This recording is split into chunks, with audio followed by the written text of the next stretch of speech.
सोनम से अब लंबी पूछताछ होनी है, लेकिन इसमें 17 दिनों के पूरे राज खुल जाएंगे। लेकिन प्रारंभिक पूछताछ में सोनम ने पहले पुलिस को गुमराह करने की कोशिश की और बाद में उसने हत्या की बात को अब कबूल लिया है। सोनम के कातिल होने के सबूत तैयार हैं। गवाहों की एक लंबी लिस्ट है। हत्यारों ने कत्ल की बात कबूल कर ली है। अब बारी सोनम की है, इस साजिश की सबसे बड़ी सूत्रधार की, जिसने पूरी प्लानिंग की, जिसने अपने ही पति की हत्या का जाल बिछाया। मेघालय पुलिस की थ्योरी पूरी तरह से क्लियर है, बस उसे सोनम से सच उगलवाना है।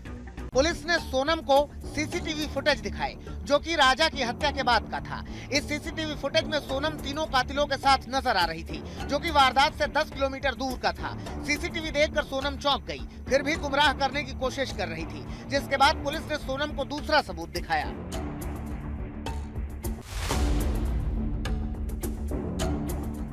इस पूरे केस में सोनम की कॉल डिटेल सबसे अहम रही है। पुलिस ने सोनम की पूरी कॉल डिटेल खंगाली थी, जिसमें सोनम ने कई बार राज से बात की थी। उसके मैसेजेस और आरोपियों से हुई बातचीत की डिटेल सोनम के सामने रखी गई और फिर इससे जुड़े सवाल किए गए, जिसका जवाब सोनम नहीं दे पाई। लेकिन अब वो टूटना शुरू हो चुकी थी। इसके बाद जब पुलिस ने तीसरा सबूत दिखाया तो सोनम समझ गई कि अब वो पूरी तरह से फंस चुकी है।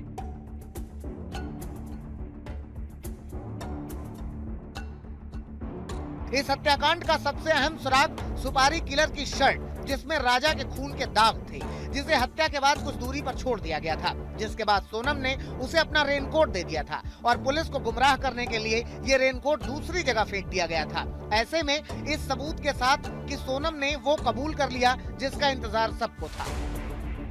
सूत्रों की माने पूछताछ में सोनम रोने लगी, फिर कबूल किया कि हाँ, उसने ही अपने पति राजा रघुवंशी की हत्या की है।